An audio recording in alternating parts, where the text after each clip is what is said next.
Good evening class. Here in this video I am going to explain the balancing of redox reaction by oxidation number method. तो balancing करेंगे redox reaction की bye oxidation number method से करेंगे।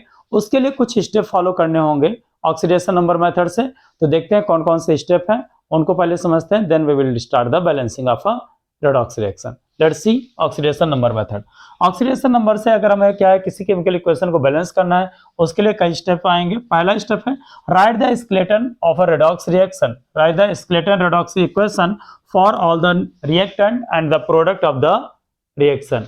पहले सबसे पहले हम क्या करेंगे, दिए गए केमिकल इक्वेशन को जिसको हमें बैलेंस करना है redox रिएक्शन को, उसमें कितने रिएक्टेंट हैं उनको लिख लेंगे, रिएक्टिंग स्पीशीज को लिख लेंगे और क्या लिखेंगे, जो प्रोडक्ट होंगे उसको लिख लेंगे। सेकेंड स्टेप में क्या करेंगे, indicate the oxidation number of all the atoms in each compound above the symbol of the element. मतलब क्या करना है कि कोई भी कंपाउंड है, सपोज H2SO4 है, तो उसमें क्या करना है, हमें हर एटम का, हर एलिमेंट के एटम को क्या करना है, उसका क्या निकालना है, ऑक्सीडेशन नंबर निकालना है। हर एलिमेंट का ऑक्सीडेशन नंबर निकालना है और ऑक्सीडेशन नंबर निकालने के बाद हम क्या करेंगे, उस ऑक्सीडेशन नंबर को लिखेंगे symbol of element. We will write the oxidation number above the symbol of element. Means that suppose that अगर H2SO4 मॉलिक्यूल है तो हाइड्रोजन का ऑक्सीडेशन नंबर लिखना पड़ेगा, सल्फर का लिखना पड़ेगा और ऑक्सीजन का भी लिखना पड़ेगा। ठीक है, तो सेकंड स्टेप ये कंप्लीट हो गया। Now we will see the step number 3, that is the in step number 3 में हमको क्या करना है, step number 3 identify the element और elements whose which undergo a change in oxidation number. आपको क्या करना है, उन एलिमेंट या एलिमेंट्स को फाइंड आउट करना है। एक एलिमेंट भी हो सकता है, दो भी हो सकते हैं, कई और भी हो सकते हैं। तो यूजुअली दो ही एलिमेंट होंगे बेसिकली, एक जिसका ऑक्सीडेशन होगा, दूसरा जिसका रिडक्शन होगा। तो आइडेंटिफाई द एलिमेंट और elements who which undergo a change in oxidation number. जिनका ऑक्सीडेशन नंबर में क्या है, जिनका ऑक्सीडेशन नंबर चेंज हो रहा है, उन एलिमेंट्स को हम देखेंगे, उनको फाइंड आउट करेंगे, आइडेंटिफाई करेंगे कि इसका ऑक्सीडेशन नंबर चेंज हो रहा है और इसका ऑक्सीडेशन नंबर चेंज हो रहा है। उसके बाद क्या करेंगे, usually there will be two elements will be involve. ऐसी प्रोसेस में क्या होगा, केवल दो ही एलिमेंट इन्वॉल्व होंगे, एक जिसका ऑक्सीडेशन नंबर इंक्रीज कर रहा होगा। अगर जिसका ऑक्सीडेशन नंबर इंक्रीज करता है उसको हम बोलते हैं रिड्यूसिंग एजेंट बोलते हैं, और दूसरा एलिमेंट होगा जिसका ऑक्सीडेशन नंबर क्या हो रहा होगा, डिक्रीज कर रहा होगा, और जिसका ऑक्सीडेशन नंबर डिक्रीज करता है उसको क्या बोलते हैं, ऑक्सीडाइजिंग एजेंट बोलते हैं। So this you have to find out the elements in this step. Step number 3 में आपको क्या करना है, आपको फाइंड आउट करना उन एलिमेंट का जिनका ऑक्सीडेशन नंबर चेंज हो रहा है। Okay, now we will see the step number 4। Let's see calculate the increase और decrease in oxidation number per atom. इस सिस्टम में क्या करेंगे कि जो एलिमेंट जहां पर इंक्रीज और डिक्रीज और change in oxidation number third step में हो रहा था, थर्ड स्टेप में हमें क्या पता चल गया कि कौन सा एलिमेंट है जिनका ऑक्सीडेशन नंबर चेंज हो रहा है। तो यहां पर क्या करेंगे, कैलकुलेट द इंक्रीज और decrease in oxidation number per atom.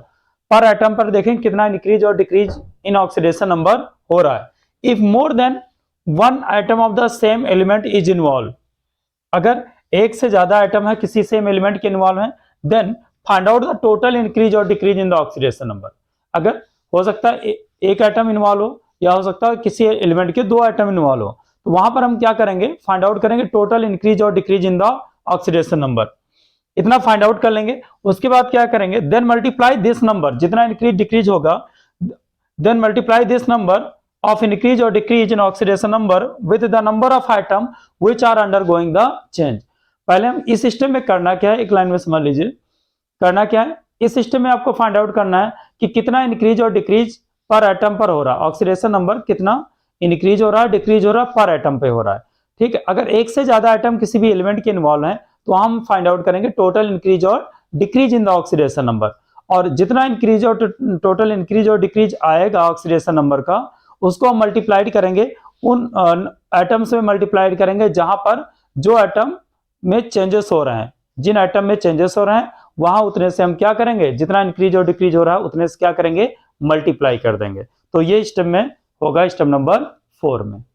Step number 5 में क्या करेंगे, let's see equate the increase in oxidation number with decrease in oxidation number on the reactant side by multiplying the formula of the oxidizing agent or and reducing agent. क्या करेंगे step number 5 में, क्या करेंगे हम, क्या करेंगे जितना increase और डिक्रीज इन ऑक्सीडेशन नंबर हो रहा है उसको हम कहां पर मल्टीप्लाई करेंगे, इंक्रीज इन ऑक्सीडेशन नंबर को हम क्या करेंगे इक्वल करेंगे किससे, डिक्रीज इन ऑक्सीडेशन नंबर। इस सिस्टम में क्या करना है, इक्वाइड मतलब इक्वल करना है increase in oxidation number with decrease in oxidation number. कैसे करेंगे, by multiplying the formula of the oxidizing agent and reducing agent. हम क्या करेंगे जितना इंक्रीज और डिक्रीज इन ऑक्सीडेशन नंबर हो रहा है उसको हम बैलेंस करने के लिए कि increase in oxidation number will be balance equal to the क्या होगा डिक्रीज इन ऑक्सीडेशन नंबर। इसको बराबर करने के लिए क्या करेंगे हम, जो फार्मूला होगा जो केमिकल रिएक्शन होगा उसमें हम देखेंगे रिएक्टेंट साइड में oxidizing agent and reducing agent होगा, तो उसी में उस नंबर से मल्टीप्लाई करेंगे जितना इंक्रीज और डिक्रीज हो रहा है। एक्चुअली ये स्टेप बहुत अच्छे से और आपको समझ में आएगा जब हम कोई एग्जांपल लेंगे तब आपको और अच्छे समझ में आएगा। तो इस स्टेप में बेसिकली यही करना है, equate the increase in oxidation number with decrease in oxidation number. हम क्या करेंगे increase and decrease in oxidation number balance करने के लिए हम क्या करेंगे, जो फार्मूला होगा oxidizing agent and reducing agent उसमें हम क्या करेंगे उस इंक्रीज और डिक्रीज इन ऑक्सीडेशन नंबर से मल्टीप्लाई कर देंगे। स्टेप नंबर 6 में देखते हैं क्या करना है, लेट्स सी। स्टेप नंबर 6 में क्या करना है, balance the equation with respect to all other atoms except the hydrogen and oxygen. Step number 6 में हम क्या करेंगे, हाइड्रोजन एंड ऑक्सीजन को छोड़ करके सभी अदर एटम को हम क्या करेंगे बैलेंस कर लेंगे। लास्ट स्टेप है बैलेंसिंग का, जो है स्टेप नंबर 7। इसमें हम क्या करते हैं, balancing of hydrogen and oxygen करते हैं। तो पहले देखते हैं कि बैलेंसिंग ऑफ ऑक्सीजन एटम। तो बैलेंसिंग ऑफ ऑक्सीजन एटम के करने के लिए क्या करेंगे, for balancing of oxygen atoms add water molecules to the side deficient in it. क्या करेंगे, वाटर मॉलिक्यूल ऐड करेंगे, जिधर जितनी ऑक्सीजन की कमी होगी ऑक्सीजन एटम की बैलेंसिंग के लिए क्या करेंगे, जिधर साइड चाहे वो रिएक्टेंट साइड हो चाहे वो प्रोडक्ट साइड हो, जितनी ऑक्सीजन कमी होगी उतने क्या ऐड करेंगे, वाटर मॉलिक्यूल ऐड करेंगे। और balancing of hydrogen depend upon the medium, कि मीडियम के ऊपर डिपेंड करेगा, मीडियम मतलब एसिडिक मीडियम है या बेसिक मीडियम है, इसलिए क्या करेंगे हम हाइड्रोजन की अब देखेंगे how we will balance the hydrogen atom. The balancing of hydrogen atom, अगर बैलेंसिंग ऑफ हाइड्रोजन एटम करेंगे, अगर मीडियम क्या है एसिडिक है, अगर मीडियम एसिडिक है तो क्या करेंगे, add the H+ ion to the side deficient in the hydrogen atom. क्या करेंगे, हाइड्रोजन की बैलेंसिंग के लिए अगर रिएक्शन क्या है एसिडिक मीडियम में हो रहा है तो हम क्या करेंगे H+ आयन ऐड करेंगे जिधर जितनी साइड में हाइड्रोजन एटम की कमी है। Let's see the balancing of hydrogen atom. अगर बैलेंसिंग ऑफ हाइड्रोजन एटम करेंगे, अगर मीडियम क्या है एसिडिक है, अगर मीडियम एसिडिक है तो क्या करेंगे, add the H+ ion to the side deficient in the hydrogen atom. क्या करेंगे, हाइड्रोजन की बैलेंसिंग के लिए अगर रिएक्शन क्या है एसिडिक मीडियम में हो रहा है तो हम क्या करेंगे H+ आयन ऐड करेंगे जिधर जितनी साइड में हाइड्रोजन एटम की कमी है। ठीक, now we will see the balancing of hydrogen atom in basic medium. अगर बेसिक मीडियम में रिएक्शन हो रहा है तो क्या करेंगे, जिस साइड में जितने हाइड्रोजन कमी होगी add the water molecules to the side deficient in hydrogen atom.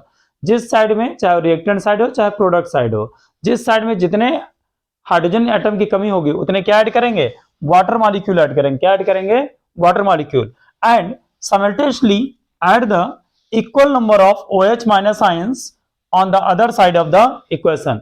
समझिए क्या कहना चाह रहा है, मतलब जिस साइड में जितने हाइड्रोजन की कमी होगी अगर रिएक्शन बेसिक मीडियम में हो रहा है तो हम क्या करेंगे वहां पर उतने वाटर मॉलिक्यूल ऐड करेंगे, जितने वाटर मॉलिक्यूल ऐड करेंगे उतने ही क्या ऐड करेंगे, OH माइनस आयन ऐड करेंगे, लेकिन opposite side of the equation add करेंगे। सपोज दैट अगर आप क्या कर रहे हैं रिएक्टेंट साइड में क्या कर रहे हैं वाटर ऐड कर रहे हैं तो एक H2O ऐड कर रहे हैं, तो प्रोडक्ट साइड में आपको क्या होगा एक OH माइनस ऐड करना होगा।